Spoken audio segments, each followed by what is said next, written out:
नमस्कार, स्वागत है आप सभी का दिन भर की खबरों में। चलिए सबसे पहले आज की प्रमुख हेडलाइंस पर एक नजर डालते हैं। जगन्नाथ रथ यात्रा के दौरान भगदड़ 3 की मौत। कोलकाता रेप केस पर पुलिस बोली गैंग रेप की पुष्टि, 4 गिरफ्तार। उपराष्ट्रपति ने संविधान से धर्मनिरपेक्ष समाजवादी शब्द हटाने का समर्थन किया। अहमदाबाद प्लेन क्रैश हादसे में एयर इंडिया ने 4 कर्मचारियों से इस्तीफा मांगा। भोपाल में 90 डिग्री वाले ब्रिज पर मुख्यमंत्री ने 8 अफसरों को किया सस्पेंड। देश में पहली बार मोबाइल ऐप से वोटिंग। यूक्रेन का रूस के क्रीमिया एयरबेस पर हमला। ईरानी विदेश मंत्री की ट्रंप को चेतावनी। पीएम की फोटो छापकर बेची जा रही थी नकली खाद। रामलला 10 करोड़ के सोने के झूले पर विराजे। दिन भर की खबरों में आप सभी का एक बार फिर स्वागत है। खबरों में आगे बढ़ने से पहले आप सभी से रिक्वेस्ट है, अगर आप हमारे चैनल पर पहली बार आए तो सब्सक्राइब करें और अगर फेसबुक पर देख रहे तो फॉलो करें। चलिए खबरों को विस्तार से जानते हैं।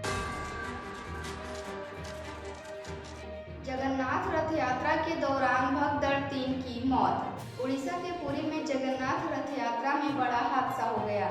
रविवार को करीब 4 बजे गुंडीचा मंदिर के सामने भगवान जगन्नाथ के नंदी घोष रथ के पास भीड़ में भगदड़ मच गई। इस दौरान 3 श्रद्धालुओं की मौत और जबकि 6 श्रद्धालुओं के घायल होने की खबर है। हादसे में जिन लोगों की जान गई उनके नाम बसंती साहू, प्रेमकांति महांती और प्रभाती दास थे। सभी शव पुरी मेडिकल कॉलेज में रखे गए हैं। अगली खबर है, कोलकाता रेप केस पर पुलिस बोली गैंग रेप की पुष्टि, 4 गिरफ्तार। कोलकाता की लॉ छात्रा से गैंगरेप मामले में पुलिस ने शनिवार को एक सिक्योरिटी गार्ड को गिरफ्तार किया है। गार्ड के कमरे में ही लड़की से बलात्कार हुआ था। पुलिस ने बताया कि पूछताछ के लिए गार्ड को हिरासत में लिया गया था, बाद में उसे गिरफ्तार कर लिया गया। इसके साथ ही अब तक कुल 4 आरोपियों की गिरफ्तारी हो चुकी है। इसके अलावा मामले की जांच के लिए 5 सदस्यों की स्पेशल इन्वेस्टिगेशन टीम का भी गठन कर दिया गया है। असिस्टेंट कमिश्नर लेवल के एक अधिकारी एसआईटी को लीड कर रहे हैं। अगली बड़ी खबर है, उपराष्ट्रपति ने संविधान से धर्मनिरपेक्ष समाजवादी शब्द हटाने का किया समर्थन। उपराष्ट्रपति जगदीप धनखड़ ने शनिवार को कहा कि आपातकाल के दौर में संविधान की प्रस्तावना में संशोधन करके जोड़े गए धर्मनिरपेक्ष और समाजवादी शब्द नासूर बन गए हैं। प्रस्तावना पवित्र है और इसे बदला नहीं जा सकता।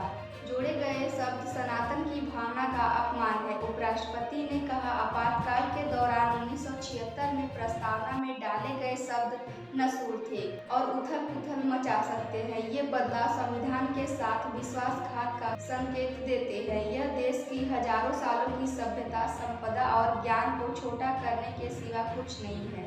अगली बड़ी खबर है, अहमदाबाद प्लेन क्रैश हादसे में एयर इंडिया ने 4 कर्मचारियों से इस्तीफा मांगा। एयर इंडिया ने अपने ग्राउंड हैंडलिंग वेंचर AISATS के 4 कर्मचारियों को इस्तीफा देने के लिए कहा है। ये कार्रवाई इनकी एक पार्टी का वीडियो वायरल होने के बाद की गई। इन कर्मचारियों ने अहमदाबाद प्लेन हादसे के 8 दिन बाद यह पार्टी की थी।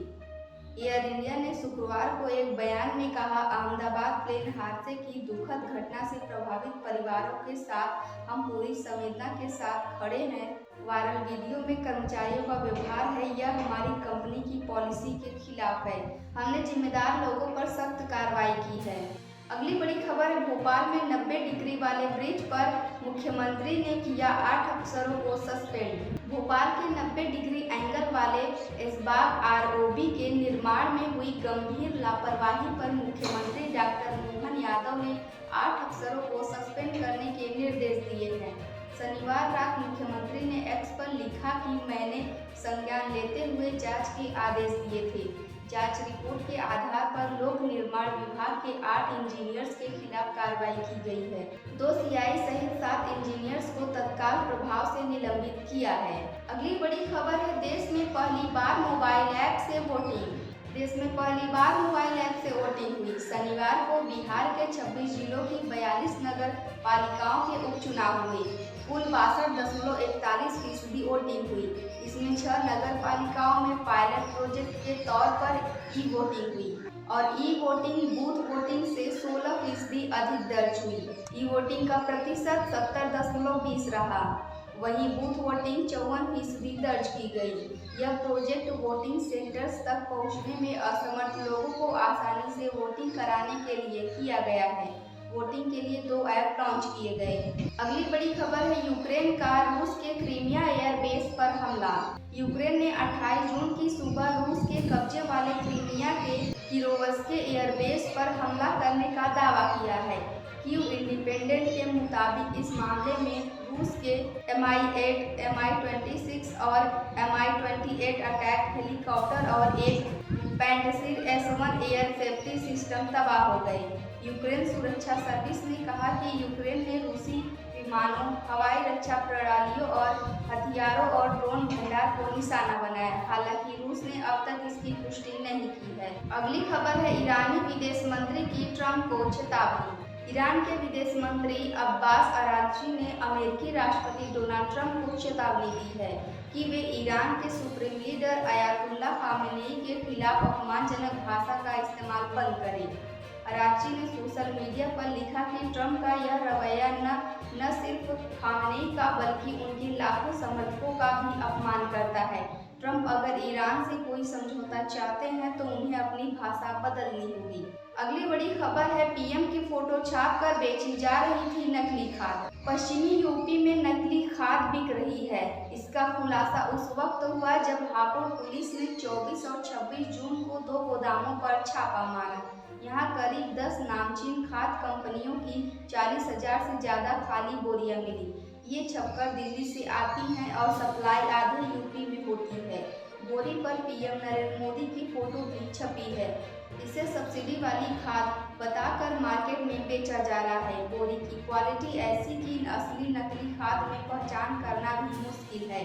खाली बोरियों में नकली खाद भरी जाती है और इन्हें बड़ी बड़ी कंपनियों के नाम पर मार्केट में बेचा जा रहा है।